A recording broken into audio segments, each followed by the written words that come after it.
and welcome to episode 387 of the Awesome Comics Podcast, the place where the small press makes one hell of a big noise. I'm Vince Hunt, and joining me as always is the creator of the webcomic Vanguard, Dan Butcher. Hello. I should also say the creator of Vyper, Crimson Strike, Dawn? I always forget. Crimson Dawn. It's Crimson Dawn, isn't it? Oh, yes. 299%. I just looked. 299% earlier. We need as recording of this on Wednesday night, I need 15 more quid, and I'll get the last stretch goal. Look at that. That'd be along any day now. Super successful. And of course, we're also joined by the only man who rides a tandem bike solo. It's Tony Esmond. Sitting on the back seat for a longer ride. It's the scenic route, wherever he goes. So laid back. Yeah, that's what we are in this show. So laid back, we're probably asleep or dead. You never know. But welcome to the show, everyone. Hope you're doing well. We are recording a little bit early this week because probably, as you listen to this now, we're just recovering from going to a comic mart. So probably on the next episode, we'll be talking about some of the dirty paper that we picked up. Vince is trying to recover some of the cash he spent on me. Yeah. Oh, God. Are we going to do the competition or not bother? Let's do that. Let's do it. Okay. And we can do it. I'll record it. We'll do a total little... Not super serious. But No. We never do anything seriously. Oh, so yeah, God. Yeah. No, this is a very high... Why start now, 80? Yeah. It's a very highbrow, intelligent show, this one. It's the high point of journalism. Yeah. What? Well, if he's in journalism recently. No. Well, if you put us alongside the Daily Mail and stuff, News of the world. Oh, it's gone, it. Yeah. Sneer at them. I tell you what isn't full of shit, though. Page 3 Boys. That's... What? Anyway, as I was saying, what isn't full of shit is our lovely sponsor, Comic House. Yes. Hey, yes, they help sponsor this show. Keep the lights on. It's an indie comic marketplace that loves indie comics just as much as we do. If you go on to comichouse.com, you see there's a huge selection of titles on the Comic House database. If you self-publish, you can also list your book on there. It's another avenue to get the title out to the whole wide world, as is the app. Yes, if you have your books digitally, get them on this app, and it gets them out to a whole new audience. There's a featured section on there. It's basically a Netflix for comics. It's only £3 a month, and you get access to loads of stuff, such as, Dan. Well, did you know that Comic House put out their own anthology when the app first launched? Yes, I did know that, actually, You two are both in it, aren't you? Mm-hmm. Yes, we're both in it. Yeah. So, on the first issue, you've got James McCulloch, Dave Cook, John Late, Tom Ward, Luke Cooper, myself, Ed Bickford, Ian Laurie, Peter Cimetti. I didn't even realise he was in the first book. Okay. Go back and look at that, fuck me. And by a cover by Glenn Fabry. Oh, wow. I've got that somewhere. I must stick that out. Yeah. So that's Comic House 1. I think it ran up to issue 12, and it's an anthology series full of the cream of the crop, and the cream rises to the top. Does it not, Vince? Yeah, it does. As Matchum Man would say. Ooh, I'm willing to put a bet that we've had everyone who's been in that, apart from Glenn Fabry.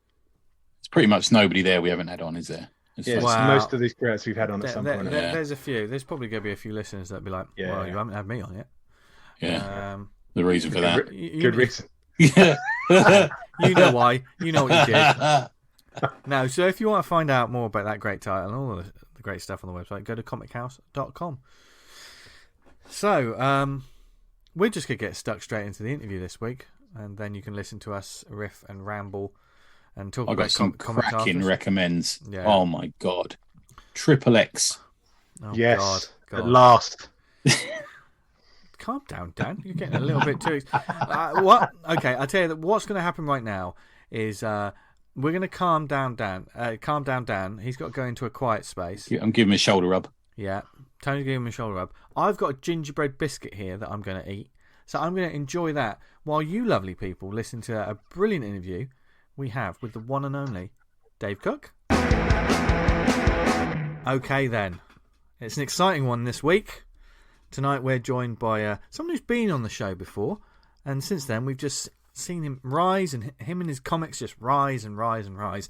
It's founder of Card Shark Comics. He's a mega video game fan, and has also written a book about that. That's something I want to sort of mine his brain for as well. But he's also written such titles as Bust, Vessels, Feather, and of course Killtopia. It's our pleasure to welcome Dave Cook back to the show. Hello, Dave. Hey, how you doing? Good, man. Good. How long is it? It's about 4 years since we had you on, isn't it? I reckon. I think it would have been, yeah. Yeah. Cause, must have been Killtopia 1 or 2 when we had you on. Yeah. That's right. Yeah, I suppose like the COVID break kind of doesn't feel like 2 years. It's kind of this weird time vortex that doesn't have any meaning. So it doesn't. It doesn't feel as long as it probably was. It's strange to say. Yeah. I'm married though, so it feels like fucking much longer. Just before we started, we looked at the Comic House app, and we looked at when the original anthology that came out was 2017. Wow. I know you did Feather, didn't you, for that, Dave? I did, Is yeah. that right? That was a six-part story that was in there. I mean, where's that gone? That is just flown by. It's ridiculous. Oh, it's nuts. I mean, I think we're up to like something like 15 books out now, which is just, I don't know where it's all gone. Man. Don't know how we find the time to do it all, but as well as that, obviously you've got like the prose work and stuff. Well, I say prose, but the video game book work and stuff, which is looks awesome and it has been doing well. But you just haven't stopped, have you? No, I tell you what though, like COVID was definitely a bit of a. I know it was a terrible time for a lot of people, but I suppose you got to take what you can from it, right? And I finally learned how to get a solid work-life balance because of it. I came out the other end like. I basically, because I'm a contractor during the day, I write really boring copy for really boring companies for money. Right. But it means I can take like every Friday off now, so I just do comic stuff on a Friday. Brilliant. And it means I get my evenings back, so I can actually recharge, refresh the ideas, just not burn myself out. So it's been I think COVID kind of hit in two ways. We hear from creators on both sides. Some people said they just couldn't get anything done during COVID, and then the utter opposite. We seem to people say, well, no, I could do stuff, because I had that sort of time to focus, I suppose. But it's weird how it treated us all, isn't it? Dave had said there, like, you've got a pattern of I do this 9 to 5, then I got the evening to do this, on Saturday do this, Sunday do this, and then COVID kind of threw that whole routine out the window, and you had to kind of relearn what to do at what times and restructure. But like you say, Tony, some people excelled and some people struggled a little. They did, didn't they? I think some people just sort of froze a little bit during it, didn't they? They didn't put anything out, and some people but found it good. With the whole importance of getting a structure in place for your creativity, I mean, how was it before, Dave? Was it just sort of like difficult to find? You were writing whenever you could, sort of thing? It was relentless. I mean, it was interesting because I like I say, I write for a living, right? Yeah. And so I'd be like in an office in Edinburgh, right? We live kind of out of town, so there's a bit of a commute. So up early to work, writing boring stuff all day, get the train back home, eat my dinner, and then I would sit back down, open the laptop, and that might be me till like 1 a.m.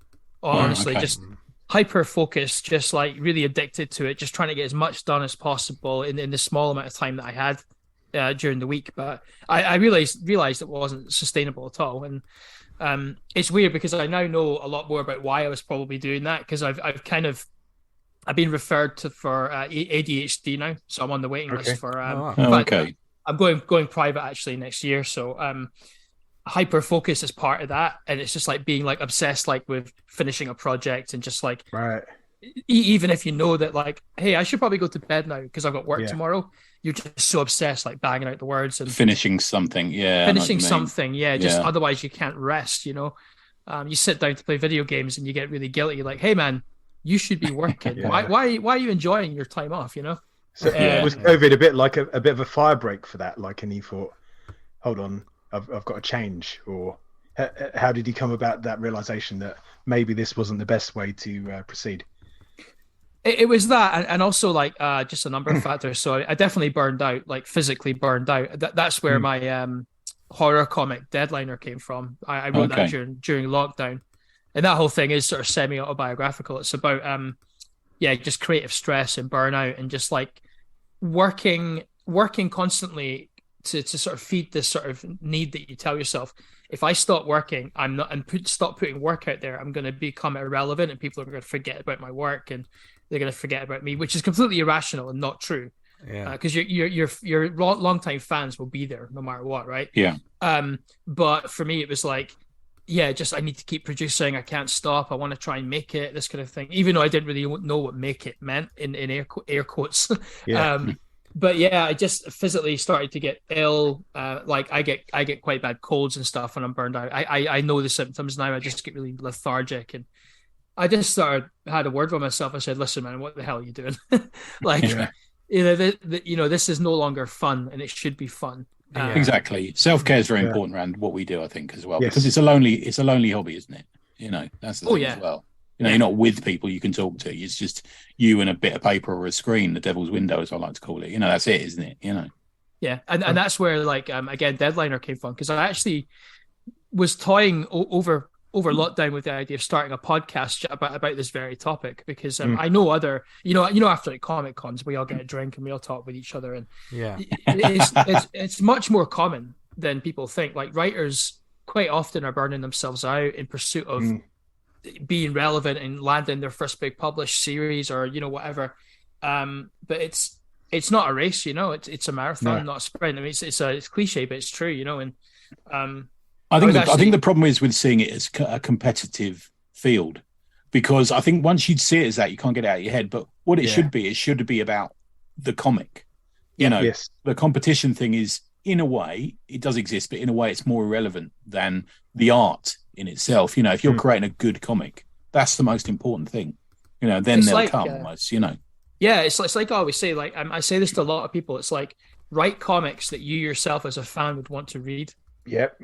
And then the passion will just come through the page and come through in the work, and it'll just elevate the whole thing. There's an energy to it, I think, Dave, as well. There's the energy comes off the page sometimes. You can tell when somebody's in love with a project. Yeah, absolutely. It is so tangible, and you can really feel it when people are in that headspace and they're just loving it. It's weird because, like I say, I get really hyper focused on scripts, but it almost, in a weird way, it becomes almost like jazz. You're just like free forming, you're just in the flow, you're just like hammering words down on the page and having fun with it, and you're not really caring too much, and you're not really obsessing over every single word. You just get into this like almost like trance-like state where you're just banging the keyboard and it's just all happening.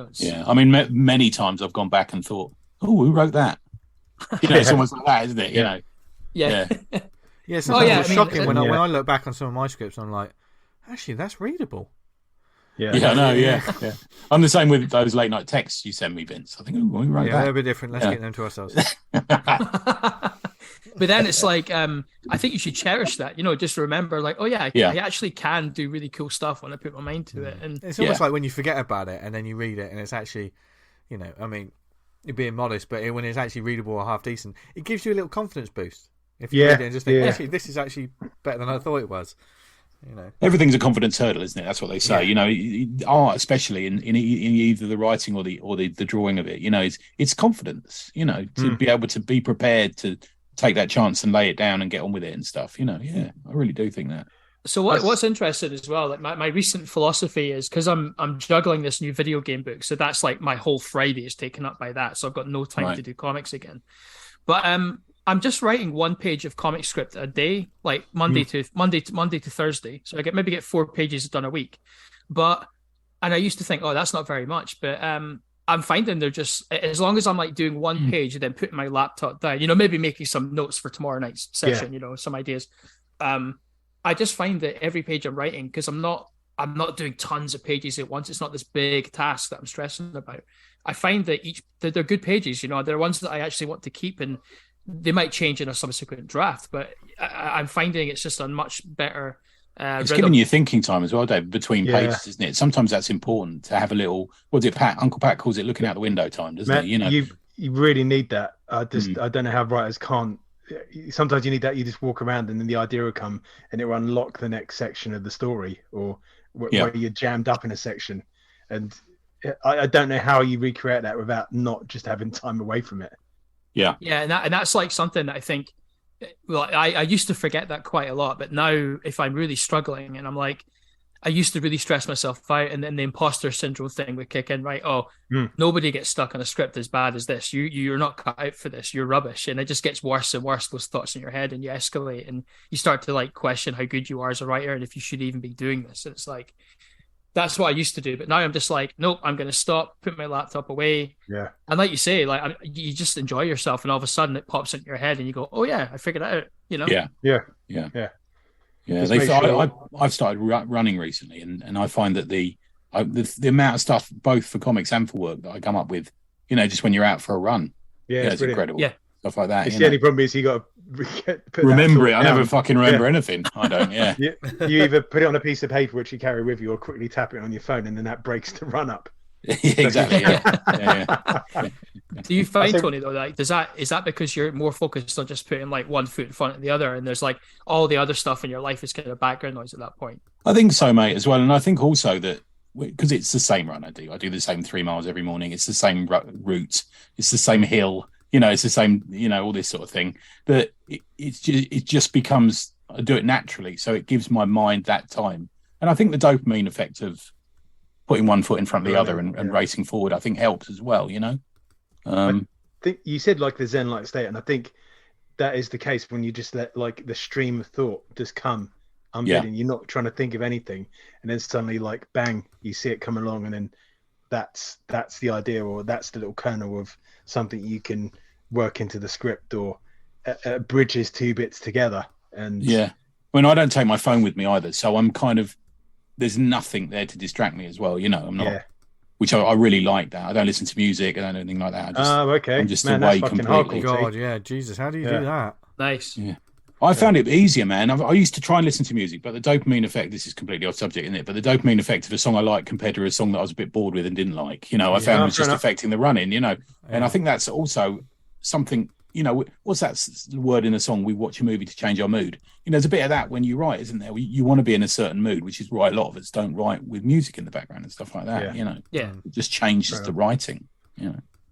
Yeah, I mean, I used to write with music on all the time. Like we used to make on Team Killtopia, we used to make playlists for every issue, and we would all we'd all each chuck like 10 songs on there each.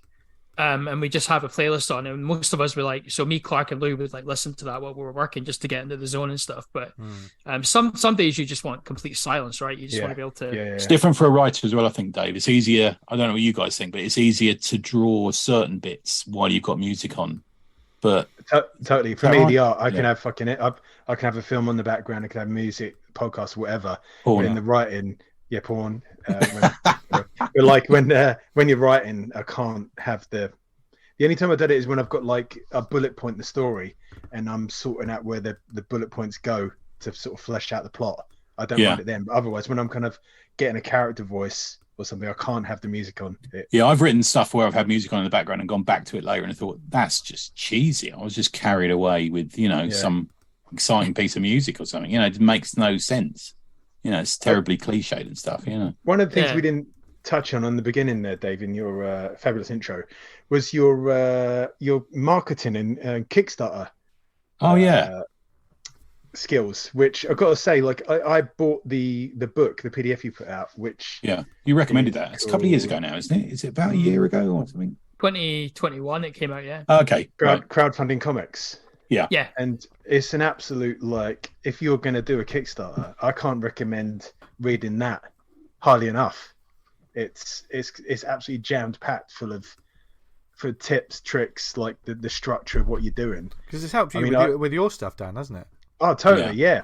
I've sort of got stuff from Dave and what you posted online. I think, like you mentioned about going to subreddits of material that's adjacent to the comic you're creating, and then drum up interest through that. So through like promoting Vyper 2, Crimson Dawn on Kickstarter now.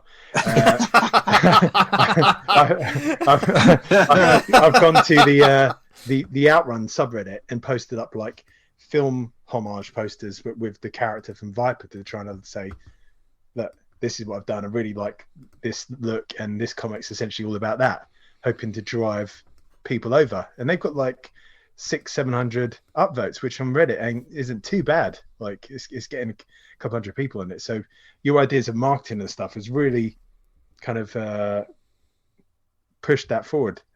How you've got a marketing background, a background in marketing, is that right?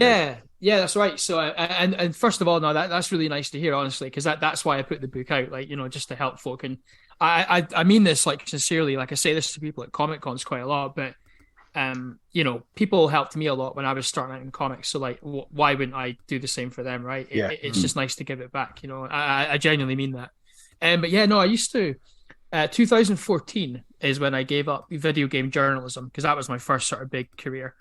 And then, I joined a digital marketing agency, and that was all stuff like search engine optimization, digital marketing stuff, creating ad campaigns and marketing campaigns for social, YouTube, stuff like that. So, and content marketing was a big part of that as well. So just through that, I got to learn, how algorithms kind of work and how to optimize stuff for different platforms, and just like tips and tricks of the trade, really, and how to tell a compelling story, how to reach all these different communities online. So that's definitely been invaluable.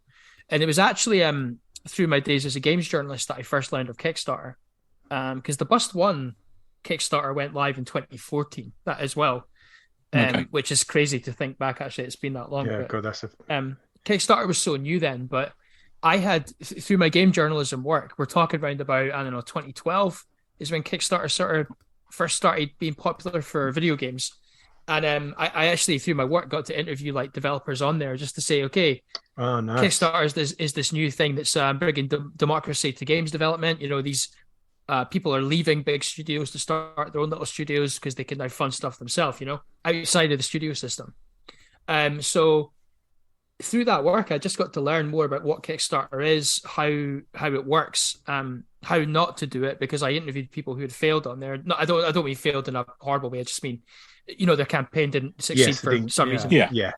You can never call someone who gives this a shot a failure. I didn't mean it that way, but I just got a feel for, okay, how not to do it, how to do it, how to speak to your audience through updates. I mean, there was a lot of game studios that were doing runners. They were taking the money, closing up shop, and then bolting, which is just, we not see just that game in comics. studios.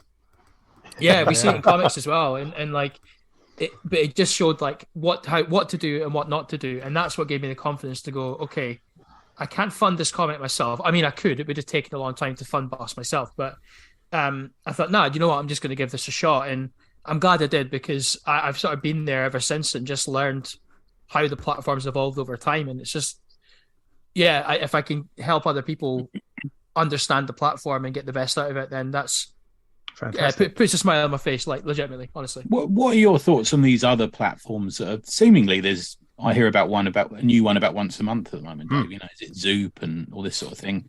Have you had any thoughts about Crowdfunder? Is another one that I know Thought Bubble threw themselves behind, didn't they? Yeah. So I've spoken with the teams behind both of those, actually. They wanted me to do, they asked me if I wanted to do Killtopia 5 there, just to check it out, and I had sort of video Zoom calls with them with Zoop, actually. Sorry, I just spoke with Crowdfunder over email, but they just told me a bit more about the platform, kind of how it works. I think they're both good. They both have pros and I wouldn't say cons, but just stuff that, because they're new, they will eventually get around to improving, if that makes sense. So they're still early days, they aren't quite Kickstarter yet, but they do certain things better than Kickstarter. But for me, I felt quite bad sort of turning both of them down for Killtopia 5. But for me, the reason was I've spent, since 2014 building up an audience on Kickstarter. I wasn't ready to move platform for the last Killtopia book, because all of those backers would have to come over with me, that'd be absolutely reckless. That won't happen with it. I think you're right. Some people just can't be bothered to sign up for a new thing, I think, sometimes, can they? Either they're putting it off, or they just don't like the idea of it and that sort of thing. I wouldn't sometimes. Well, totally, like and I think I'll do it eventually, but with something probably a bit smaller, or like a new issue 1 or something like that of something. I think that's the way to go. Kind of, if you're going to launch a new title or a standalone, test the waters over there. But to do the 5th issue of 4 or 5, whatever, makes no sense. Nuts. The thing you're hurting yourself there, aren't you? Yeah, the thing I would compare it to actually is what's happening with Twitter right now. Yeah. You know, What's people are happening going with to Twitter? Mastodon. Yeah. It honestly feels like just another day on Twitter right now, doesn't it? Yeah. It's always, I think it's just becoming the norm now, all this nonsense. But like, people are moving to Mastodon, they're moving to Hive. I've got both, and a lot of people are like, "Oh, you know, why are you leaving?" It's not. I'm not. No one's leaving. I'm just spreading my bets. Yeah. And I think in the same way that Kickstarter exists and these other platforms exist, it's a good thing to not have only one game in town, right?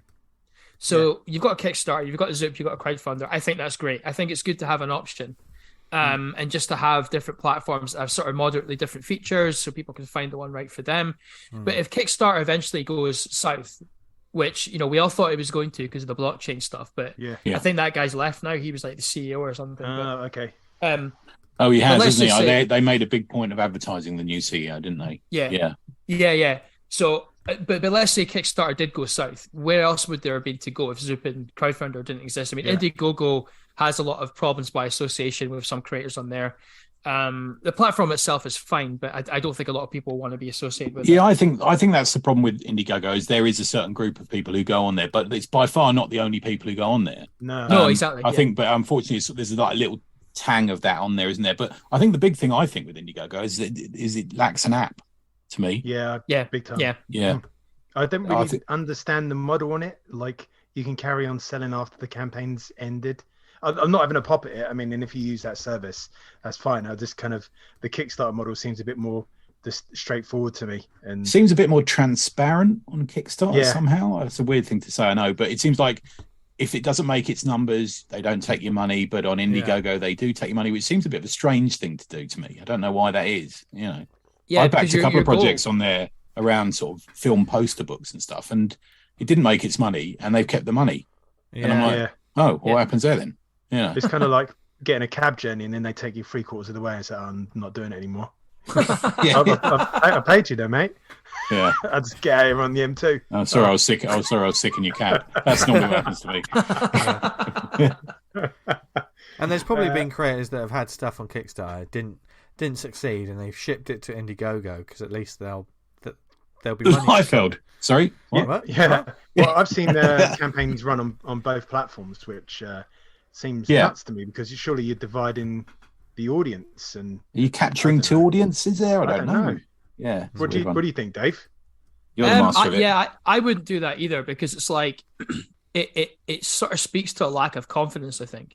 Yeah. You know, if you're on two platforms at once, and it's like, well, if one of the campaigns succeeds and the other doesn't, does that mean you have enough money, or were you hoping to succeed on both? You know what I mean? It's very muddy when you start doing that. I mean, Kickstarter is still very transparent. I mean, like, you don't make the money, the thing doesn't happen, right? That is how it should be, because it feels sensible to me. Otherwise, you're just stealing someone's money. You know, it's like so, and I mean. I love the fact, I mean, I think I said this like so many times to people, but I like the fact that you can't hide on Kickstarter, right? You have to do updates. People can see the product being made. Although I hate using the word product. I don't know why I said that. I hate using the word product for comics. They can see the comic being made, right? You can give them updates. You sort of bring them along that journey with you, which I think like that to me is something special. You know, you're letting people into your process and they're getting to know you as a person as well. Let's just say, as of today, though, not everyone does that, Dave. Yes, that's true. Yeah, that's been a whole thing on Twitter today, hasn't it? It's been quite fascinating to watch, but it has been fascinating. Yeah. Also annoying as someone who has, I mean, this sounds like really ego stroking here, but delivered 14 Kickstarters successfully and transparently, and we've had delays, not massive ones, but we've always been honest. Like, look, we're being delayed, but look, here's some new pages that we have just finished today. We are still doing this. Like, to me, that's not you having any ego about it. That's you being professional. That's just like you know how to do it, and like it's a proven commodity. I think if it's more than 6 months, then I get the hump. Yeah. Okay. But if you're like every other week, you're saying, look, this is what we're doing now. This is the problem. I'm much better with it. But you know what I mean? But if it's more than 6 months, but you've had a lot of communication about it, Tony, do you feel better? I feel a bit better than that. But sometimes, I mean, we've privately between us gone, what's happened to that project? You know, I haven't heard anything for ages. You know, we've done a bit of that, haven't we? You know, it's only common. got Tim one. Truman. What? Yeah, I've got one where the chap was well on the way. Must have been like 75-80% before COVID hit, and then that just absolutely fucked it. And he's kind of getting over it. No, he updates every couple of weeks, and like exceptional circumstances, isn't it? Yeah, and it's fine. Okay, there's no problem as long as it's kind of moving forward, even if it's like a step by step. You're not going to get to the finish line in the next few months. Fine, but as long as you're kind of working and updating, that's fine. I'm not always expecting a finished product when.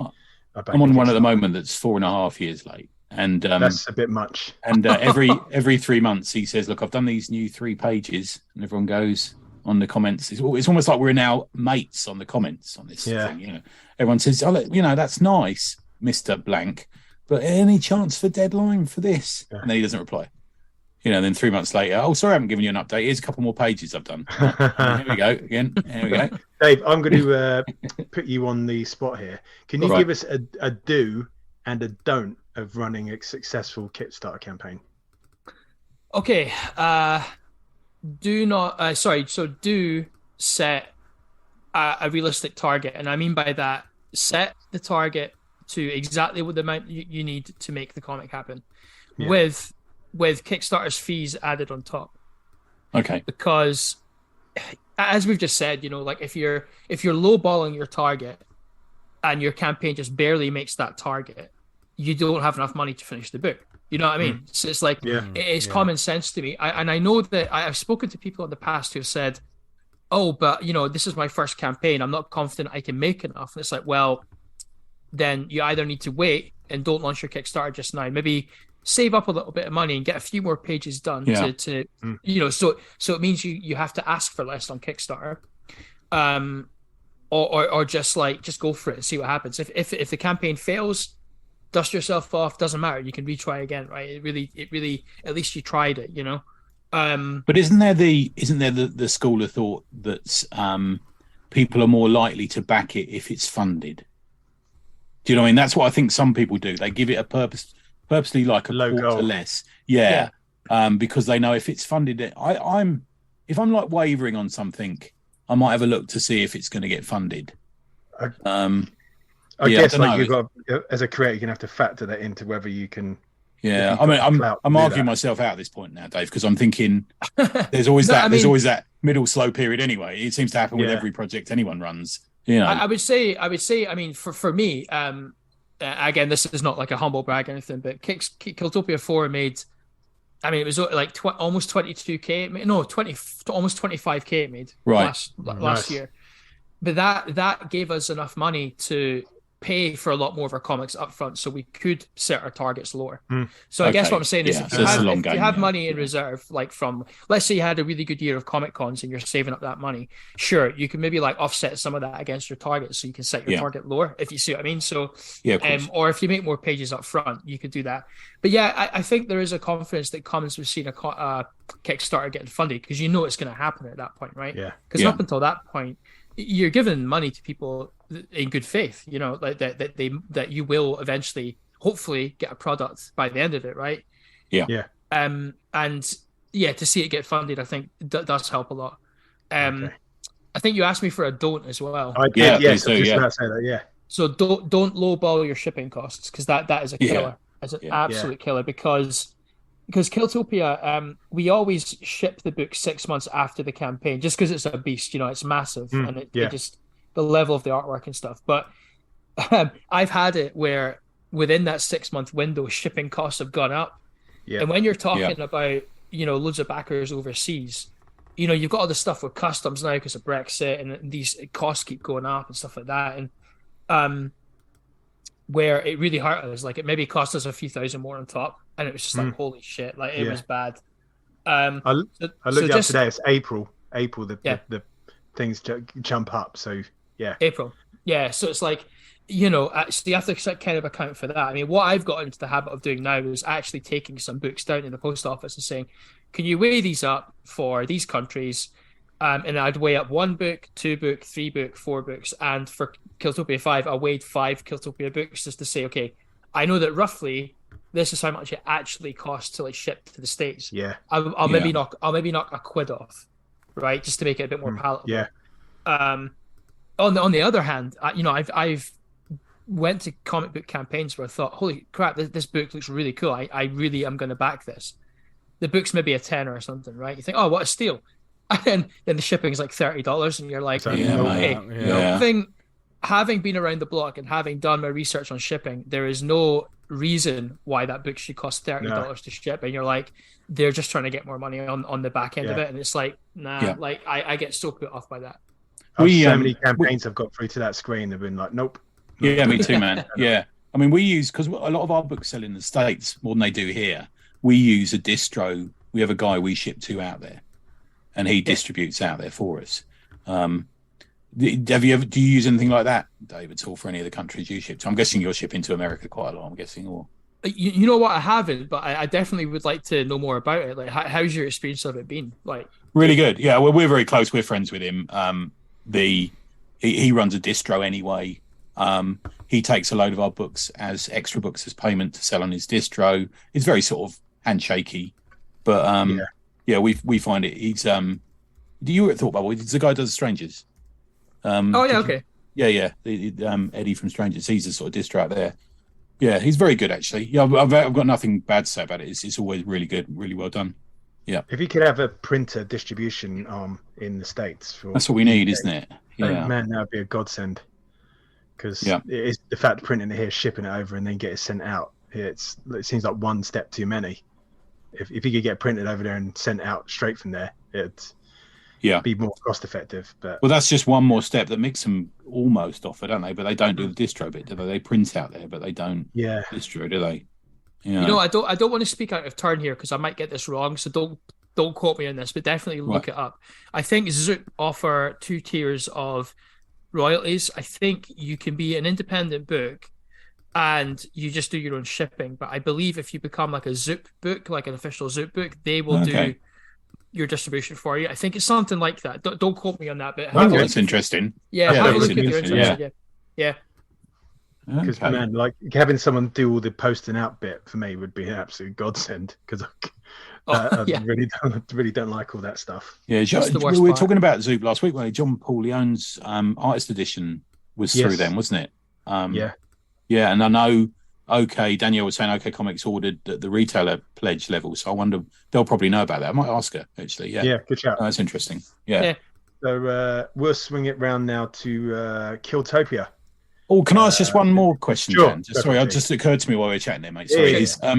What about other distribution models? Have you considered that? Are you a Patreon user at all, Dave, or anything like that? Yeah, I actually subscribe to a few Patreons. It's mostly video game stuff, but I actually have a Patreon that I set up for Team Beats, which is me and Steve Gregson's little mini imprint. I didn't know this. We did BPM, our fighting game comic, and we did Ninja Baseball Spirits last year, which is our official reboot of a really old 1993 arcade beat 'em up that nobody remembers. Right. Okay. We did it there, and we started putting out a page every week of the comic. But then we kind of realized that because we weren't like a web comic, we were not a full comic. It kind of didn't make any sense for people to back us every month because in the end, the comic they're paying for the comic every month, but it's going to cost them more than just buying the book. You know what I mean? Yeah. So we kind of just ditched it. We kind of have it. It's still up there if people want to just chuck us like some tips or whatever. But I would do it if I was doing a web comic. But for physical comics, I don't think it makes much sense to do. Okay. Of course, you can run a Patreon kind of as just a creator if people want to support you because they like you. They can chuck you some money. But I think you got to provide content, though. I think you're right there, Dave. I remember when Patreon started, there was a lot of sort of writers who jumped on it. I remember one particular writer, I won't name her, who said that she'll send you an inspirational quote once a month, for $5 or something. And I'm thinking, nah. I think you got to provide content.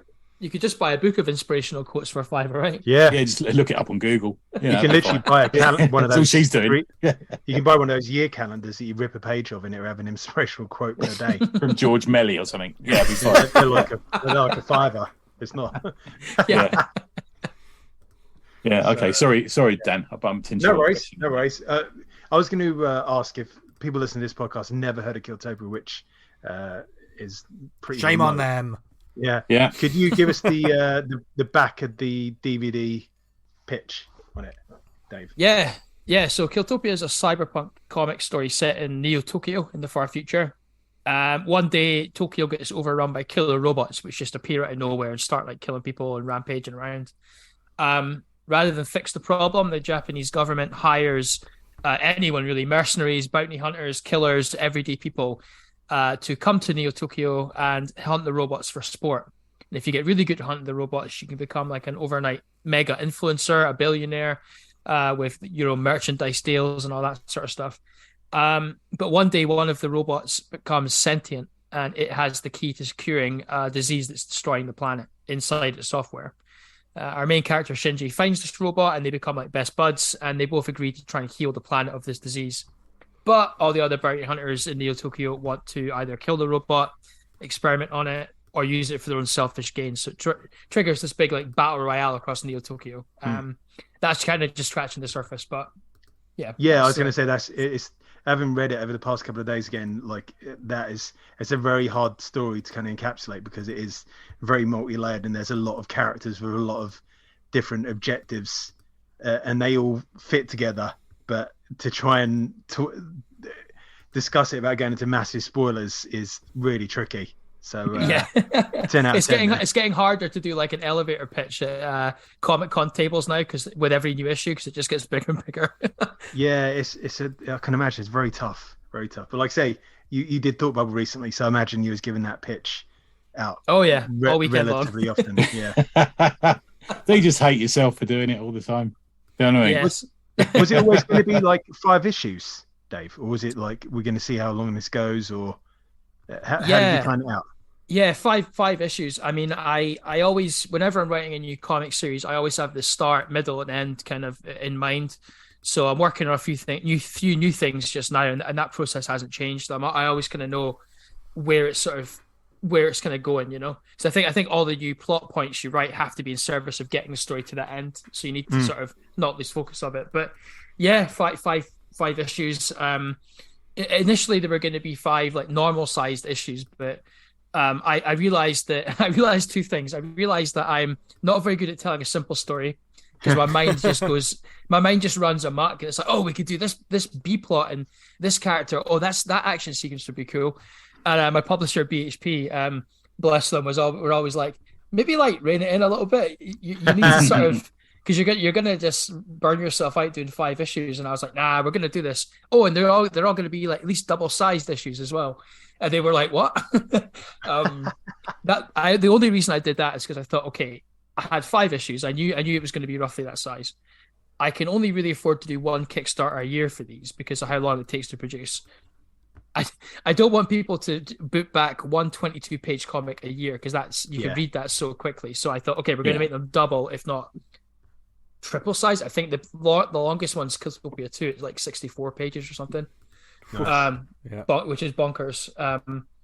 So yeah, I just that's the reason they're much bigger. But yeah, it was always meant to be 5 issues, but the length of those issues definitely went up and down as I was going through the process.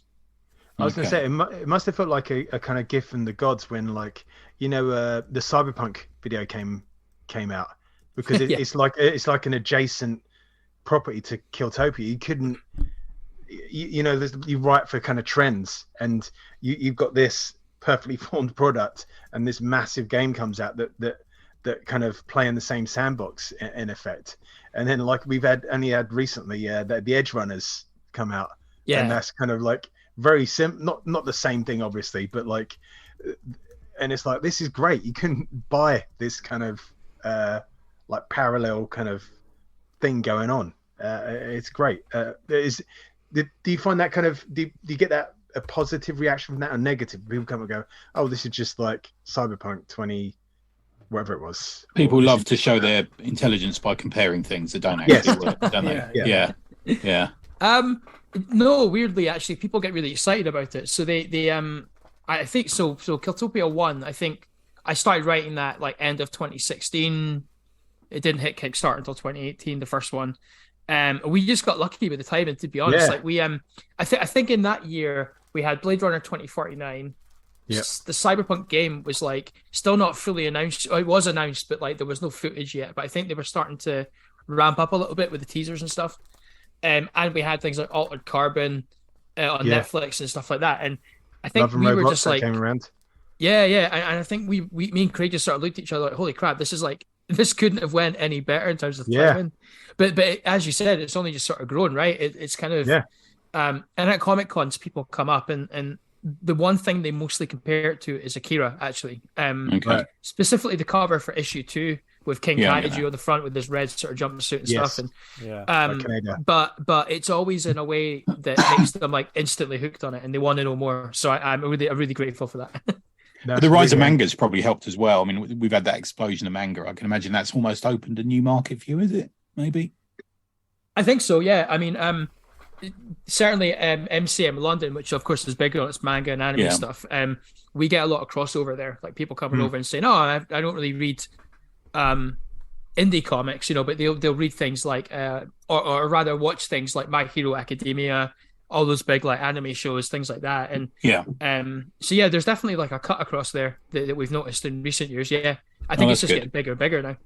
Cyberpunk, that's kind of, it's an evergreen kind of subject. Seems to be now, doesn't it? Yeah, it really does. We live in the shittest cyberpunk. Just like,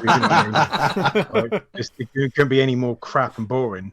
When I watched the original Blade Runner when I was 14, I didn't expect it now to just be people arguing on Twitter. I expected us to be plugged into fucking spaceships. Smartphones that track us, got the overseas wars that affect economies and stuff like this. All the stuff we see in Cyberpunk, but just you can watch porn on your phone though, so I suppose there is a good side of it. Ups and downs. Ups and downs. We've even got the VR porn as well that you often see in. That scares me. I'm not doing that. That's a weird one. I'm not going to do that. I'm worried about that bizarre. One. So bizarre. That's in the book as well. Is it Killtopia 3? Yeah, there's a bit of that as well. That's totally bit of research there, Dave, at all, or I mean, you have to do a little bit of research to make sure.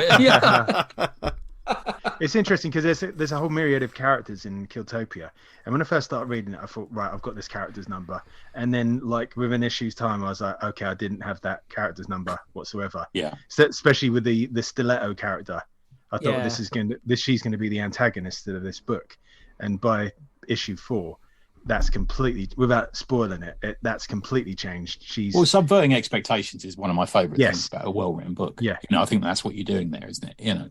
Yeah, and initially when we were first conceptualizing the look and feel of characters, like me and Craig, the sort of brief was that I wanted to write her kind of as like a Catwoman kind of character, like kind of deadly, but you don't really know what her motivations are. You never quite know kind of what she's up to. And there's definitely a few red herrings along the way. Like in issue 3, I think you're still not sure quite what her angle is. Like what does she want?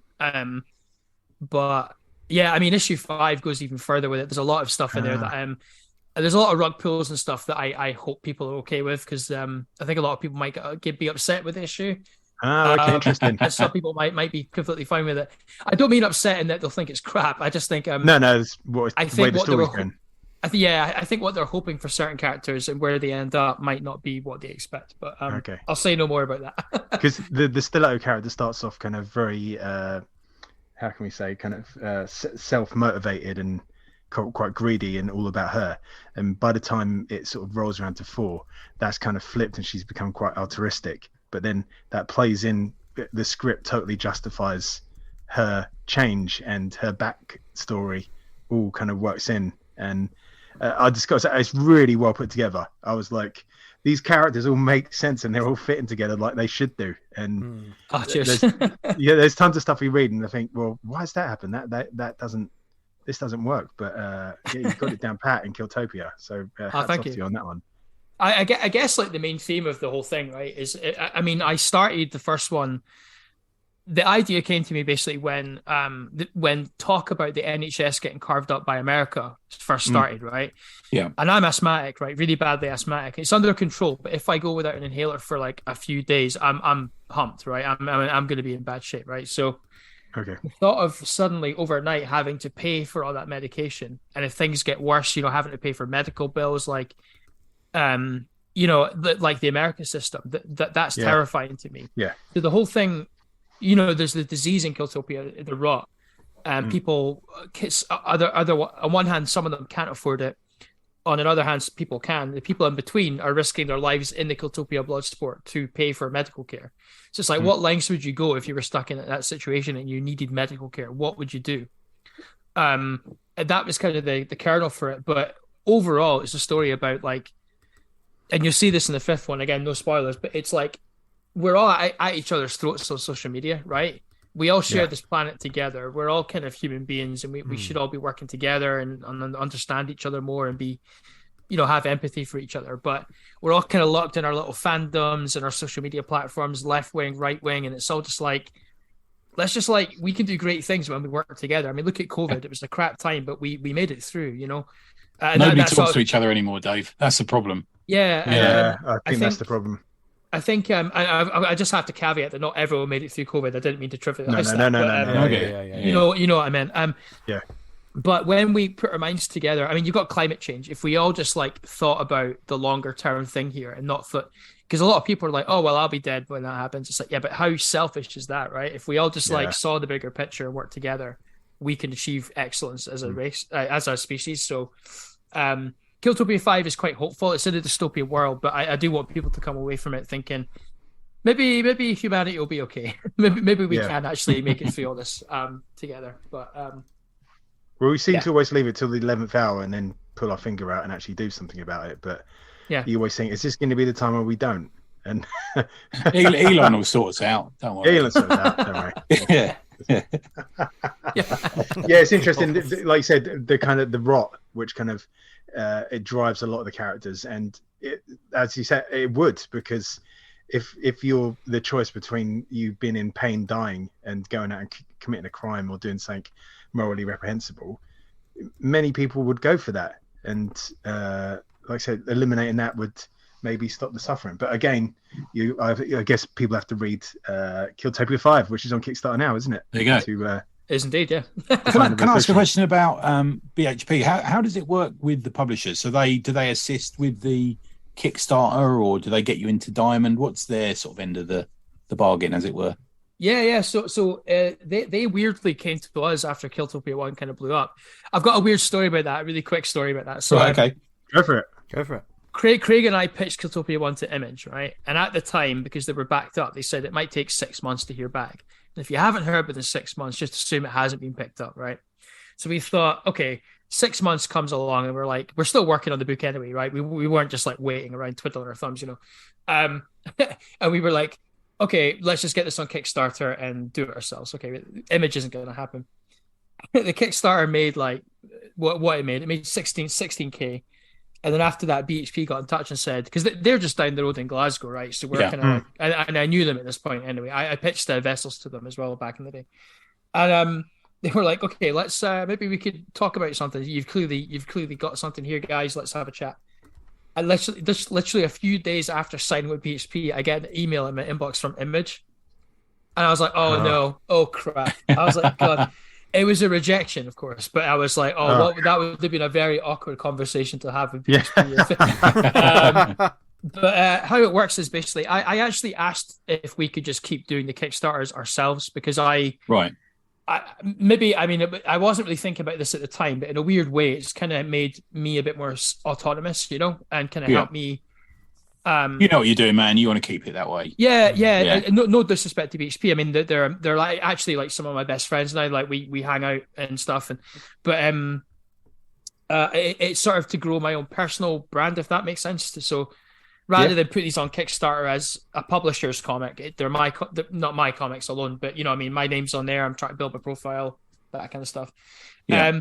But BHP, they basically get us into distribution. So we're in like Traveling Man, we're down in London, we're in Forbidden Planet, all these other shops across the UK. We're on Diamond US as well. So we get across there in comic shops and stuff too. They do sometimes comic events in Europe, and they take the books for them and sell them there. So, and of course the multimedia stuff as well. So we have an agent now who helps us through BHP to negotiate all that kind of stuff. So they've been great, and they handle foreign rights and stuff, I'm guessing, do they? Or all that stuff. We actually got our very first foreign right deal was in the Ukraine, actually. Oh, nice. So the book was translated into for the Ukrainian market, and because Cyberpunk's really big in the Ukraine, and it seems like they had a lot of cool comic cons going over there. So I really hope all that stuff will endure. Obviously, all the bad times that are happening over there just now, but yeah, so it's been really good. It's kind of I don't imagine a lot of comic deals are like this, so we feel quite lucky that we still have all the rights, we still have control over like all of it. So yeah, we're quite lucky that we've got the kind of deal we have got. So yeah, quite thankful for that. Oh, good man. I was going to briefly touch on Clark Bint's artwork for 2-3 and will be 5, I think. He's a bit of a lazy fucker, isn't he? Oh god, man, he's absolutely dynamite. He is, yeah. I'm joking. Really yeah. Have you heard of an artist? We spoke about this book,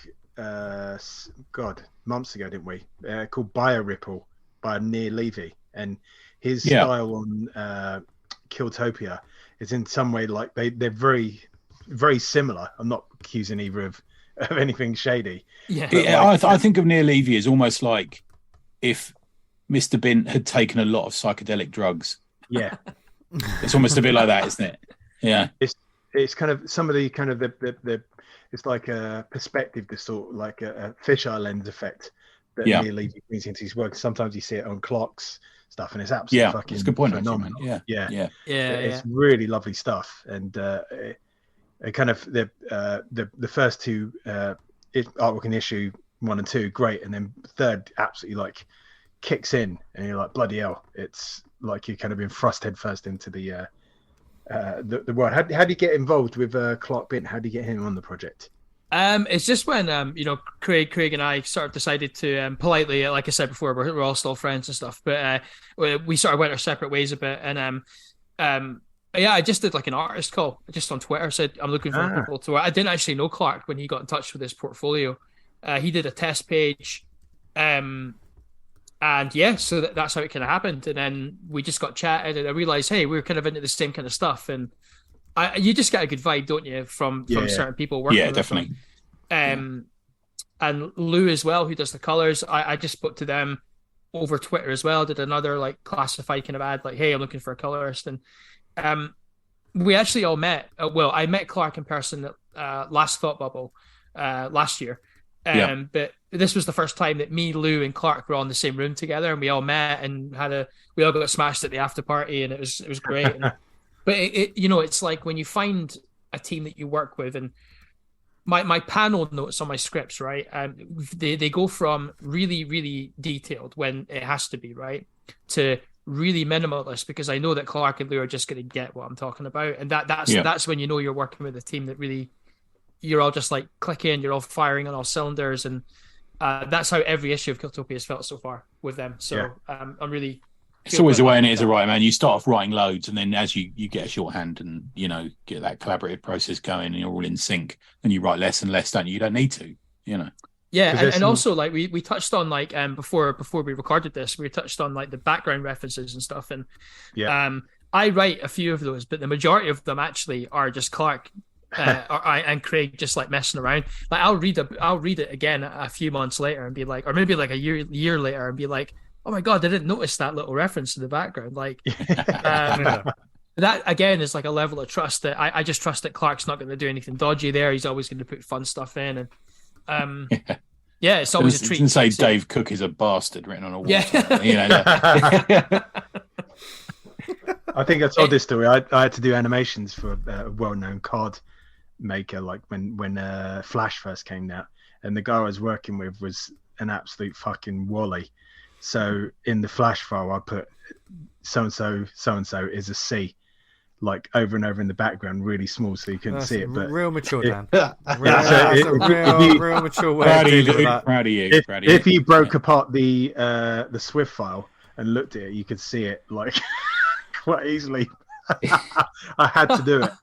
But I was saying on Killtopia 4, some of the riot scenes, Clark and the colorist must have been absolutely just going for it, because there's so much going on in those pages.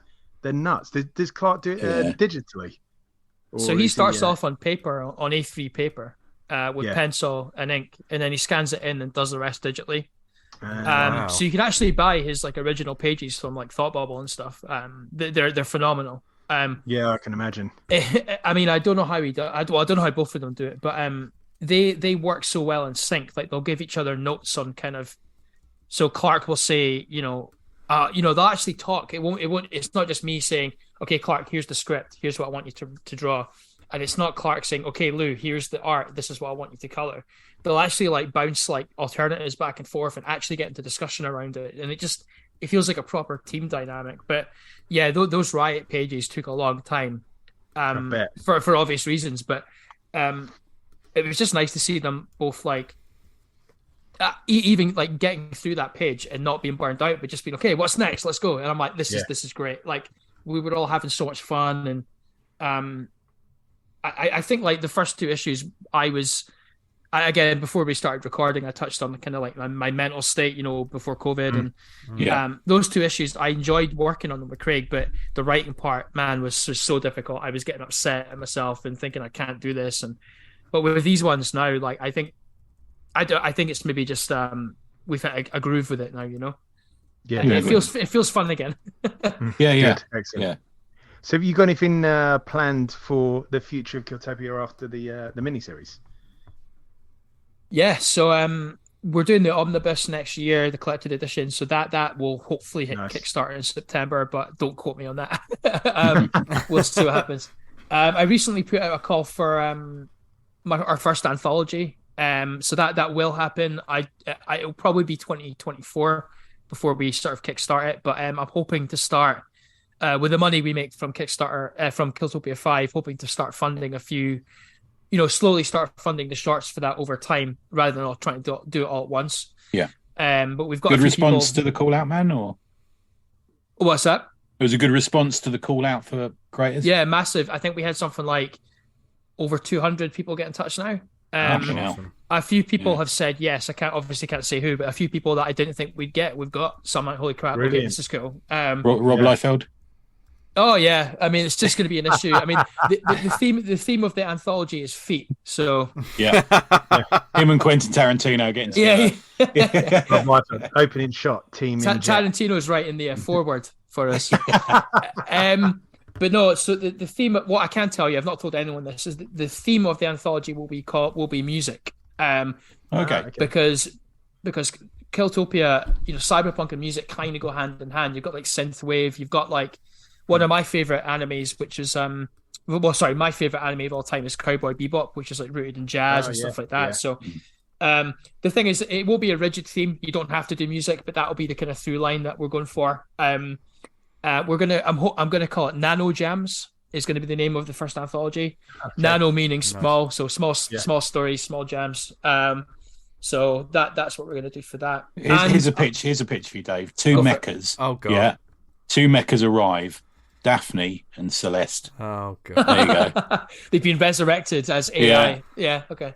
I like it. And your mum and your mama too. What a horrific future that is. And then beyond that, I'm doing I'm as of like just before we started this podcast, I'm 35 pages into writing the first issue of a sequel series as well. Oh, nice. Good work. Which I haven't really said publicly, I don't think yet. But heard it first. You have now. Yeah. It's the only thing I can really tell you is it's set 5 years later. There's only one main character that transfers over. That's not because they all die in 5, by the way. It's just I didn't want to do. I didn't want to do the same thing again, right? So one of the characters is the new lead, and this one's more about because Killtopia, the first arc is kind of like you've got hackers, protesters, sort of people that live underneath the law and around the law, like criminals and Yakuza gangs. This one is about it was inspired by things like Uber and like Just Eat and how the gig economies, like it seems like some people must enjoy doing it, but I think it sounds like hell. Working for small amounts of money, dashing all around town, delivering stuff or picking people up. And in the new Killtopia sequel, the police force is work for hire. It's like Uber. So the bounty hunters from the first series have now become work for hire cops. So it's kind of like the other side of the law. It's about work for hire cops who uncover a big conspiracy that could just destroy Neo Tokyo. So Oh wow, That's nice. all I can say about that. But there's also a bit in there about there's a lot of mental health stuff in there again. Inspired by kind of like I said before we recorded, sort of dealing with stuff Your through experiences, COVID. Okay. Yeah, so there's a lot of mental health stuff in there as well. So it's definitely a lot darker. It's more of like a cyberpunk horror. Wow, okay. With a lot of cop stuff. So there's already like a million different ideas there. Again, I cannot write small stories. I always get carried away. So, yeah. But that will probably be God knows when, maybe end of 2024. We'll start crowdfunding that. But yeah, watch the space. Nice. Soon come around. So where can we find you online, Dave? Your social media and stuff like that. Yeah, so I'm on Twitter at Dave S Cook. I'm on Hive Social now, as of like Monday. Just Dave Cook. Mastodon, I'm Dave Cook at mastodon.art. And you can also find me on Instagram at Dave Cook Comics. It's going to be so hard to remember all these handles, isn't it? I can barely remember my OnlyFans account.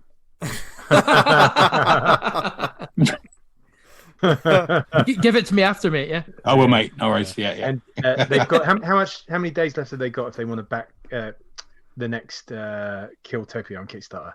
Dave, is it like there's 10 days left, 10 days. And although it's for Killtopia 5, we're doing like a complete set of 1 to 5. So if you're new to the series, you just want to dive in, we've got the complete digital set and the complete physical edition as well.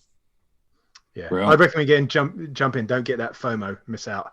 Get the issue 5 with the rest of them because it's well worth a read. I really enjoyed it. Yeah, such a great book and a massive example of like what indie comics can do. Yes, especially the UK scene. So So next, look, you've got no excuse, listeners, for not knowing what Dave's all about. Yeah, I've just backed it. There you go. Yeah, there you go. Thanks, man. Thank pleasure. And he'll be calling us from his mansion next time. With Daphne and Celeste, come on! In his arm. In the couple of years since we spoke to you last, come on! You've just grown like a mighty oak. Thank you. One thing I would like to try next year, I'm actually speaking with a few people about this just now. I'm trying to maybe get back into the idea of pitching publishers again because I only did it once or twice, and I sort of thought, perhaps naively, like, what can a publisher do for me that I can't do for myself on Kickstarter? Which, there's quite a lot you could. But it's things like distribution and being part of a big publisher is just good for your CV, right? It's good for getting your name out there. So. What they're most interested in, man, is your reach. That's what they really are most interested in. And bear in mind, you're selling more books now than probably, a lot of Marvel and DC books. Then you should be a shoo-in for that because you got a track record, you got a following. You basically go into these people and saying, I can sell this number of books, which is what they want to know. Or what the good ones want to know. Yeah. So I'm speaking to like a few folk about maybe getting on like things like right into some writers pools and stuff like that, so to try and be considered for stuff in future. But I might have a few pitches coming next year. I'm sure I'll talk about them on Twitter, but I don't know, it's just I'm trying not to do too much at once again. I've only just found a good work-life balance, so I'm trying not to overdo it right now. So okay, man, that's important. Well, you're doing enough to make us and all your readers happy, Dave, so keep it up. Oh, thanks, man, I appreciate that. There you have it. It's been a couple of years. Obviously, he's turning into a sort of indie comics behemoth. But always you can always tell a good guest because they always have a chuckle before and after. Yeah, that's why I think it's a good guest. Yeah. And Dave is a great guest and a very good creator. So go forth and check out his work if you have not already. And we're thoroughly looking forward to seeing how Killtopia sort of ends and starts again from the sounds of it. Whew, bit of an exclusive there. Lovely. So speaking of exclusive, it's now just exclusively just the three of us for the rest of this show. How about that, Absolutely nothing. They just let me just no sorry. Yeah, angle in there. So without further ado, do we have any shout outs, gents? Yeah, I've got a few. Yes. I'll go first. Yeah, okay. The 2008 Eastern Contingent is having a meetup on the 3rd of the 12th at 1 p.m. at the Grain and Hop Store pub in Cambridge. Why not pop along and say hi to Gary, Eamon, Conrad and Co. First one. Next one, Bad Food number 3 from Nico G. A valued member of the Slack, I'm going to say, is on Kickstarter at the moment. It's a story of 2 music-obsessed 20-somethings surviving after all the jobs have been taken by altered humans, war suits, and machine intelligences. I've read the first 2 of that, and they're really good. I'd say quality, absolute quality. Brilliant. Make sure you sign up to Pat Mills' Substack. It's called Iconoblast. Absolute fucking quality for free as well. He's put in some, I think this last 2 days we've had one each day. There's loads coming through on it. Yeah. And he's publishing extracts of an up-and-coming book that, on the subject of which being what he has learned from writing comics. Absolutely essential. Yeah, just really good reading. My last one is Saturday the 10th of December in Brighton. It's the Cartoon County Comic Fair from noon to 4:30 p.m. You know it's Brighton when they start an event at noon, don't you?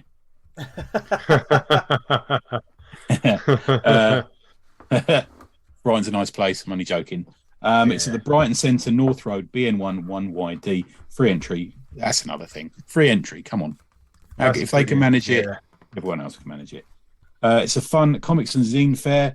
There'll be a community table as well where you can leave it. No, we talked about this with Shane, I think, last week, didn't we, as well? No, week before last, where you can leave your comics and people will come and will sell them on your behalf. It's like a community table, which is a fucking great idea for something we call the small press community. I think we need to do this more, actually.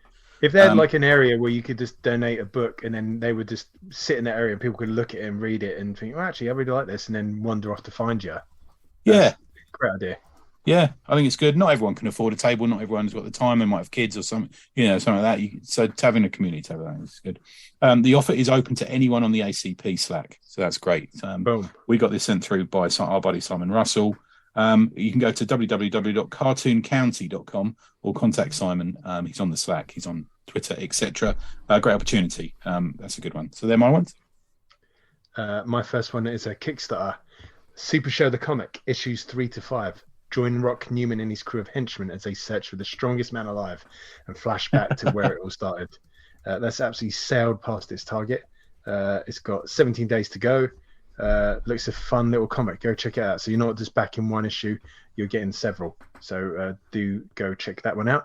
And we've got Nord, Mind Simmons' epic Viking tale of a warrior king who battles death. That is well on its way to getting the target. It's about just over halfway there. Could do a bit of a love and attention, that one. It's fantastic ridiculously artwork. Beautiful. Yeah, it's so nice. Yeah, I really don't understand why this isn't just getting published straight off the rip by a big publisher, if you know what I mean. Yeah. But, well, we'll never know. Maybe we will. So go check that out. I don't know where I was going with that one. Yeah. But Nord, mine. I thought I'd leave it to breathe. Just let me flail in the wind. Go check that one out. And stuff, obviously, Vyper, Crimson Dawn. That's on. If you haven't backed that, what is wrong with you? If you back it, I can stop fucking talking about it. So. But how will you know, Dan? You won't know until the campaign's ended. Yeah. So it's kind of like an empty promise that we'll just carry on going on about it. Yeah. I'm just going to look to see how you're doing. 307%, my friend. What was that, Dan? Did you finally? Did it happen? Did you do one? Just been a bit blocked up. Oh my god! Get that effect on the face that you showed me earlier. Release that venom. Anyway. Oh, what? That's too much for you? That's too much. I can't believe you. You pig. Honestly, I can't believe you pig. Let's get away from this filth. Well, there may be some more filth in a minute. But to the recommendation part of the show. Now, I thought I didn't have anything this week. Oh, okay. I'm going to do a brief honourable mention just before we get into Tony's, because Tony's is a whole... That is NSFW Tony's, so you may want to stop listening at that point. But yeah, I actually picked up a book by Sammy Ward, illustrator, called All Ghosts. I actually picked this up. This was it's a collection of sort of ghostly illustrations which were created through the month of August 22 as part of the All Ghost drawing challenge. And it's a lovely little square. I think it's a similar sort of square size as what I did black. That when I printed that, I like square books. I don't know why I'm weird. That's a new one for you. Yeah, I like square books. I do like square books. It's yeah, I believe you. It's a wonderful shape. But yeah, this Dan is Harris's Inky's New Adventures could come out soon. That's a square book. Yeah, I didn't yeah. mention Oh, that. right, yeah. I think square books. it's a perfect format for like Inktober stuff or like illustration sort of books. You did it for Instagram Black, comics. didn't you? Yeah, Instagram comics. There you yeah, go. totally. Yeah. And this is like that. There, there are some sort of poetic musings and then illustration with it, and it's wonderful. I just I saw it on Sammy's I think online. She posted about it. If you go to Sammy Ward Draws, you can find out a bit more about her and her work. I didn't know that this was actually successfully funded on Kickstarter, the book. But as she says on the website, if you missed it, you can pre-order All Ghosts from Crowdfunder. So, I mean, I say pre-order, you can probably just order it from there now. So, it was funded on Kickstarter, but there was also she ran a pre-order through Crowdfunder as well. I'm not sure how that worked, but okay. I will tell you this. Oh, good. Okay. I pre-ordered it, and it came very, very quickly. So, Fantastic. yeah, it came with a cool little sticker of a ghost as well. And you know I love freebies. So Value for money. Go to sammywarddraws.com to see more of her work. And yeah, she's on the socials, Twitter and Instagram at Sammy Ward Draws. Great, a great illustrator, and one definitely worth checking out. So that one's my little recommend to throw into the ring. Tony, Which should I go with first? Should I go with the worst one or the not so bad one first? Dan, what do you know? Ease us in. Okay, Yeah. I'm not sure if one of you has read this because I think one of you at least backed it. It was Asteroid Belters, Battle Beyond the Bras. Have you read this, Dan? Yeah, I bet this and read this. Yeah. Oh, good man. Quite the comic. After your recommendation. Thank you. Yeah, I love to spread the love of dirty, sweaty, sticky love. It's hang on. It's about 30 seconds late, but here's a warning for anyone who doesn't necessarily like smutty talk or smut or filth. Or, they're on the wrong podcast, so let's face it. If you somehow got to this point, if you've got to this point and you haven't been weirded out by it, then yeah, the next 10-15 minutes could be fine.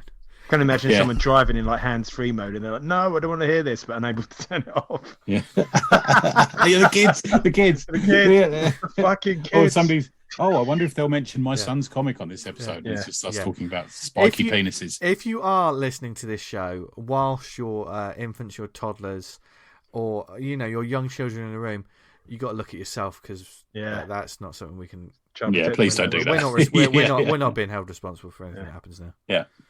So let's get back to the beautiful and lovely erotic but romantic Asteroid Belters. It's 31 pages, full colour. I've got one on Kickstarter. I've ordered the physical actually.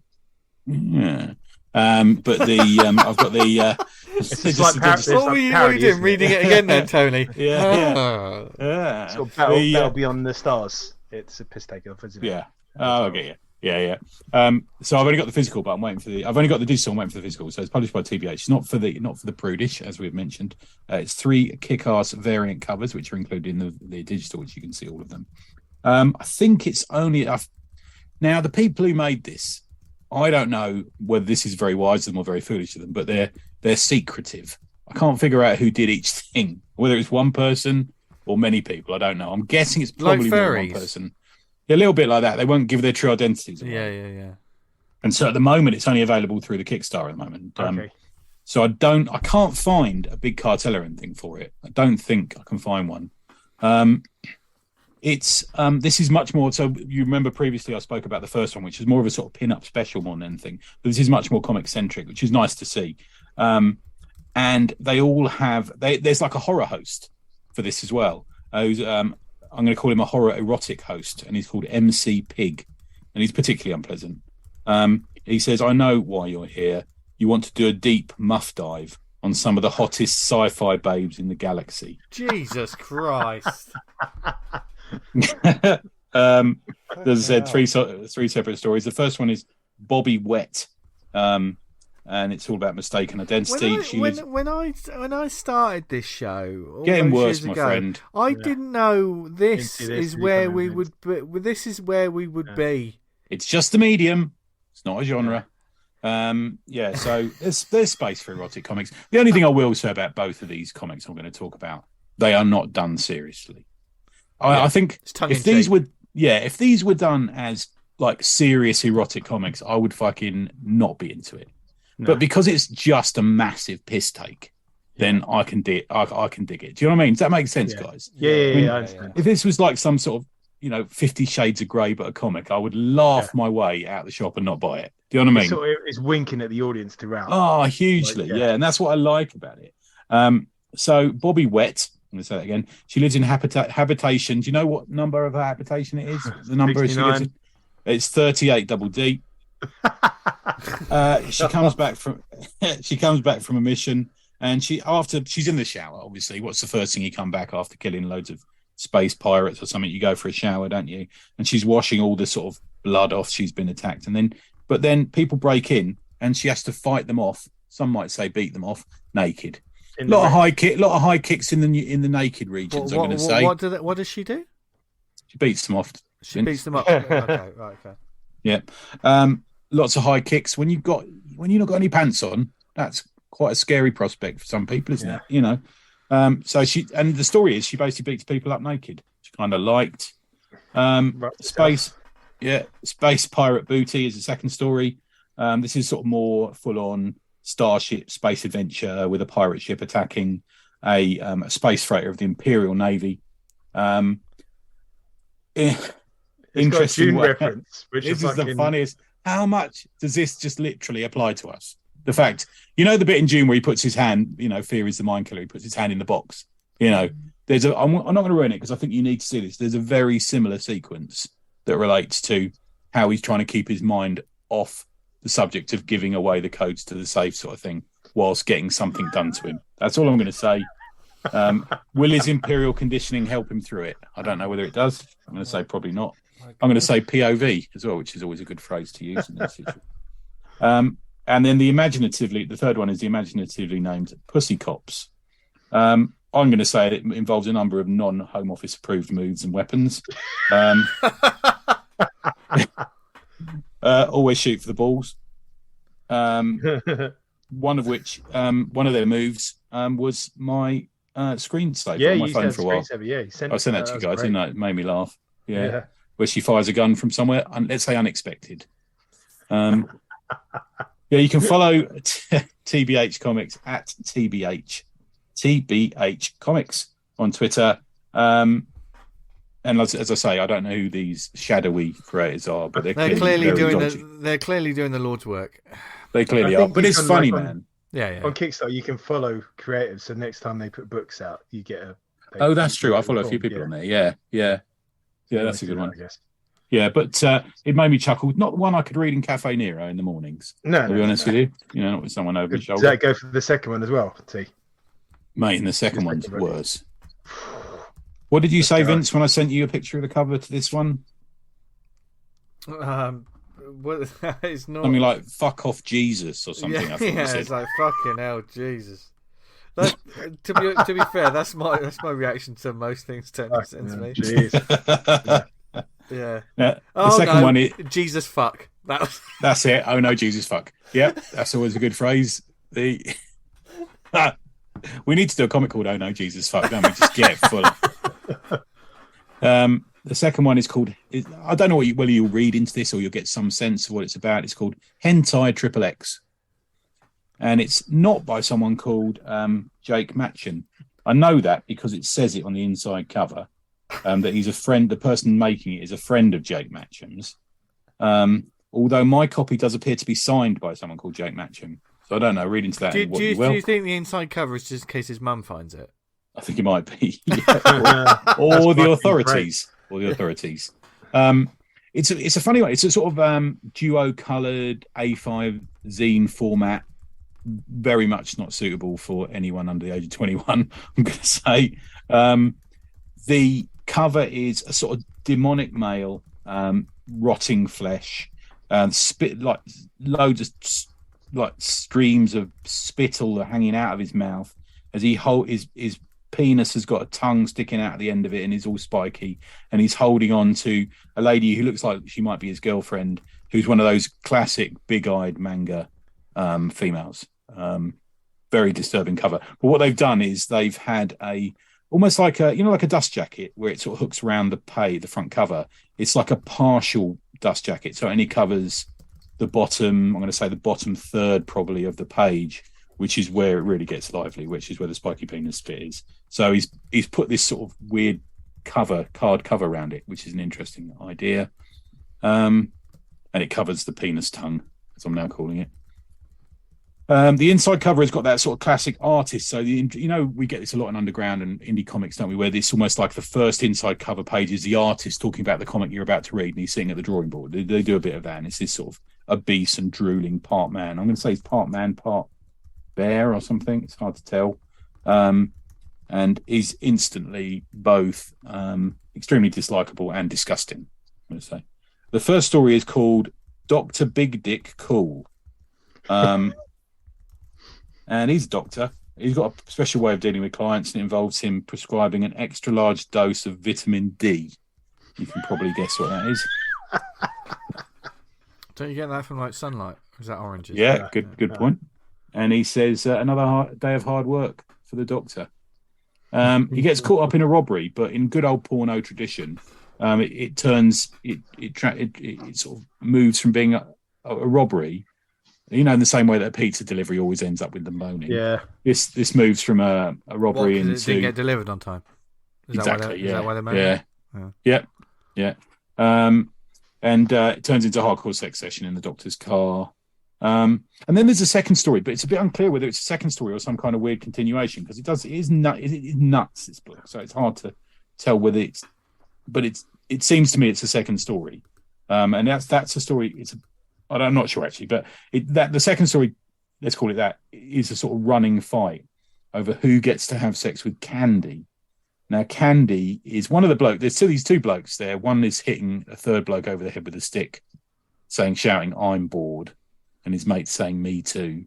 And the bloke's phone beeps, and he says, "Oh look, I've got a picture message," and it's a topless picture of a girl going, "Candy, hi boys, do you want to come over for sex?" And the two men then have sort of a fight, and it turns into a sort of race to get to who can get to Candy first to have sex with her. It goes in exactly the place you expect it to go, and it just goes mental. And there's loads of fighting and nudity, people getting punched in the face, thrown out of windows, that sort of thing. It doesn't end well. Has a sort of slightly Beano-esque ending where the two men both end up in hospital, and the bit which isn't Beano is they both got boners they can't get rid of. But there you go. So that's it. So if it is Jake, who I met at a signing recently, he's also did something called Trenchcoat, which I read got about a year ago. I bought through strangers. This is utterly underground as fuck, and it operates both as a sort of sex comedy, almost like a farce, like an old school farce. Yes, but it also has that satirical take. Jake's not a manga artist, he's a UK creator, but also has that satirical take on Japanese attitude towards overt hentai sexuality. So it's in fact lampooning that ridiculous area of the MCMs and stuff that we always try and we always think are horrible, So it's lampooning that. It's taking the piss out of this sort of silly way of doing comics. It does an excellent job, though, at sort of mimicking and aping those 60s and 70s manga that we don't really see translated over here. We occasionally see them. Helen would have, when we had Helen on, she would have talked about some of this if we'd have pursued it. You almost see that you see it as a single panel in some exhibitions and stuff, and also this two-coloured approach gives it a real US UK underground feel to it as well, crossed over with that manga thing. Somebody like the Bad Girl stuff from Bonten Taro, or the surrealist style of Yoshihiro Tsuge, who's I'm a fan of. I think his stuff is good. He did a book called Screw Style. And there's also a guy called Terry Yamura who did Shogun Tofu, which this book seems to be aping in a way. You can almost see that the lettering, if it was taken away, would have that sort of gorgeous Japanese calligraphy on a page. Manga, old school manga almost seems like more beautiful when it's written in Japanese because it's such a more beautiful language to ours, isn't it? From this sort of weird type. Now, I'm saying that may well be the case. I took it to be a satire, or it may just be that the creator is absolutely off his head and a mental case. Okay. So there's those two areas. Do you know what I mean? Sometimes it's hard to work out which one they're going for. But I can't definitely say it's Jake Matchum, but if it is, go and look him up on Instagram. It's best to be like Schrodinger's creator and don't find out and just hope. Never tell anyone. We don't know either, like whether he's in the know or he's fucking nuts. Clinically insane. Yeah. Yeah, they're the two areas for this. But it's been an interesting week of reading because I always like to find new stuff for us to talk about, and I think just so happened that these both came in through my door at the same time, through my email at the same time, and I'm thinking, oh, okay, well, let's go for a bit of a triple. I'm sure Dave's over the moon that all I'm doing is talking about Smart on the episode where we feature him, but hope he didn't get his mum to listen. God, imagine. So what's the title of this one again, Tony? Yeah. This is called Hentai, Hentai, Hentai XXX. Okay. There you go. Do you know what hentai actually what that means? No, I don't. Literal trans. Let me Google it. Oh, hang on, I thought you knew, Dan. I thought you already. No. Was that just a general question? Then No, it's just Japanese, a general question. Isn't it? Japanese, isn't it? Japanese, yeah. Yeah. I don't know what I didn't think you'd know that. Why are you putting that into your browser? No, I was just about to, and I fucking caught myself. Or no, don't want that on the browser. Yeah, it already looks like the Battle of Somme anyway. Your fucking browser. What would your dad say? Well, we say, Dan, why have you got this stuff on your browser? Yeah, you pervert. Yeah. He said, no, I was not saying delete it. I'm saying, how do you look at it? I was like, yeah. What's that other book? Yeah. Asteroid Belters. Yeah. So there you go, folks. What a show it's been this week. Thank you again to Dave Coke for joining us. Cheers, Dave. Yeah, cheers, Dave. Yeah, and the midweek shows always have a bit of a different energy, don't they? Yeah. I Yeah. find that these couple of hours, or by the time we start and finish, usually about 3 hours, isn't it? They just sort of disappear. Yeah. I don't know what happens to my day sometimes. Just chatting to you two guys. Yeah. It's sort of, where have I just been? What's happened to me? Yeah. That's what. Hello, I saw you at the Comic Mart yesterday as well. Yeah. Oh yeah. I hope everyone had a good time at the Comic Mart yesterday that we bumped into. Yes. And annoyed. Look. Let's not make too many promises right now. But yes, we might. You might see you might hear a bit of it audio from the Comic Mart. Yeah. On the next episode, and find out what we purchased. Yeah. So I'm glad that Vince, Tony, I won the comic contest. Just cut that. That's needed. Yeah.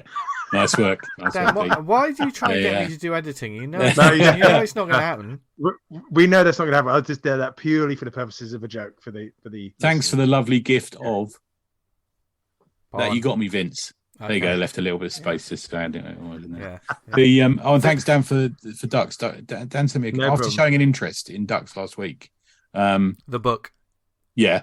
Vince did warn me that you try and buy every comic in the Western Hemisphere and beyond. So I thought I said, I might get that. And I said on the show, I said, I might get that. Sounds good. I'm going to get that. And you went just about a half hour later. You went, don't buy that. I've ordered it for you. I literally ordered it pretty much as soon as you said. Because right. Yeah. You know the book I was trying to get for you, and I had no luck. It was the Noir by Enrico Moro. Now that's a good result because Vince bought me that last year. Oh, there you go. There you go, good result. Because you bought it in French. Do you remember, V? Yeah. So I've got the translation on my iPad, but I've got it in French. There you go. That's good. Nice work. There you go. Teamwork. Yeah. Makes making the dream work. There you go. We're a well-oiled. Oh well. Insert word. Wankers. We're well-oiled wankers. No. But hopefully, if you survive the past 10-15 minutes, you will have enjoyed this episode. Yeah, hopefully you enjoyed it anyway, and no doubt added more comics to your wish list and thought of new ways to sort of perhaps promote, market, work on your comics. If there's anything else you want us to talk about in future episodes, please do get in touch. You can email us awesomecomicspod@gmail.com, on social media at the Awesome Pod, Facebook.com/awesomecomicspodcast. Join the Slack channel, the group, which has channels in it. There's crowdfunding talk. There's just people getting rid of old books. There's creative. There's art threads. There's all kinds going on in that. So get in touch with us about that. Man, that Pound Shop thread. I fucking bought 2 trades of Gary Watson today. I bought some comics of Vayman just for nothing. You really loads on there, get man. On that. Yeah.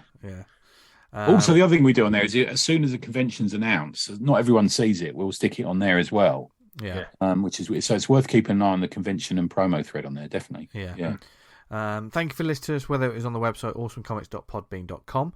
If you listen to us on Apple Podcasts, subscribe, leave us a nice review. Helps get the word out about the show and everything that we talk about on a weekly basis. It'd be a nice Christmas present as we roll closer to that time of the year. We're also on other networks like Spotify, Amazon, Stitcher, Podnose, Podknife. What are the networks we're on, Tony? We're on Pod. Bring back the adventures of Fred from the Eagle. Did I put that in the WhatsApp group? And so I took a picture of the Eagle one. You know, that one of those ones that Barry Tomlinson got, and there's like the Adventures of Fred, like a single page photo thing, and it's just fucking inane. Some dude tries to get a cab and then doesn't or something. I didn't understand it. He's like making finger pointing, and the cabbie goes, "Oh, I'll tell you what, you better drive, and you can take us where you're going." It's like there's no joke here. What is this? This is awful. They had a fucking page to fill there. There was a taxi parked outside. I'm guessing. Look, we've all seen some books that are a drawn description of something like that are selling for probably £10 in a comic book shop somewhere. I was going to suggest on Sunday we do our own photo comic in black and white. Oh, damn, we've already done it. Yes, and you can look at it right here in these web portals. On our social media. I love that comic. Yeah. The Adventures. It's great. I'm so sorry. Yeah. I will say this, though. We don't get Tony to do the speech bubbles because he mugs us right off, Dan. I like dialogue. Got to make it as more inane than that Fred strip. Yeah. Yeah. Yeah. That's it. You've got to go for the dullest. We're going to attempt we have attempted to create the dullest photo comic ever. And we'll tell you where you can find it on the next episode. So you got to come back next week. But while you're waiting for that, where can people find us online, etc.? Tony? Neveronanything.com, and you can find me on Mastodon at... I'm not on Mastodon! No, I put a tweet said what social media thing we on next week, because every fucking week everyone's changing. And where can you find you, Dan? Find me on Parler. No, find me on Twitter at Vanguard Comic, and you can read Vanguard at vanguardcomic.com. And you can find me anywhere at Jester Diablo. I say anywhere. It's not like I'm going to be outside your house or anything like that. No, I'm not like Krampus. Or am I? That's exactly what Krampus would say. Seriously, if Twitter goes, I can't see it going bust. I don't know if I'm going to do any more social media outside of it. I'm just fucking had enough. I just stick to Instagram. I quite like Instagram. I just feel like it's a good jumping off point to say, right, look, I don't. I'm on Instagram at Jester Diablo as well, by the way. But they fucking just Instagram used to be, just follow all these artists and I get to see all these awesome pictures. Now it's just loads of adverts and stuff they throw in. Every social media platform seems to go through this cycle of like, oh great, you're doing what you want to do, and then eventually they get infiltrated by advertisers and shit, and they just move away from where they were. But that's just the way it is. But look, Dan, if you follow me on Instagram, you can see pictures of my cats. Anyway, bum. Real stuff. Yeah, I haven't started the bum pictures yet. I got to say, I'm following Ken Reynolds' Blood Bowl games. He like narrates every match how it went, and he has a shot on the table. I don't know much about on Instagram, on his Facebook. I don't know much about the game, but I just love seeing Ken's progress. I think he's into the playoffs, so shit's getting real. Fuck the World Cup. Is that like rollerball? Yeah, but with monsters. I think so, yeah. Look, while we describe to Tony what this is. What is it? Wherever you are. I like Ken. I'm going to listen to it. Yeah, wherever you are in the world, have a brilliant week. We hope you're doing happy, healthy. Force company. And Tony's still trying to put me off, but I won't let it. This sort of online harassment by Tony. Nora's just texted me. She says hello. Hello. Yeah. Hello. But goodbye, listeners. And we love you very much. I do. Dan does, and Tony does as well. No. Yes, he does. So thank you very much for listening, and from all of us here at Awesome Pod HQ, have a brilliant week. Read loads of comics, make loads of comics, and I guess what should everyone do now? Stay awesome. Stay awesome. You almost shut. What were you going to say, Tony? Because you jumped the gun then, didn't it? No, I laughed because I opened a picture that Dan just sent me. Oh, And I... Is it? Oh my God! Bye, everyone. Bye.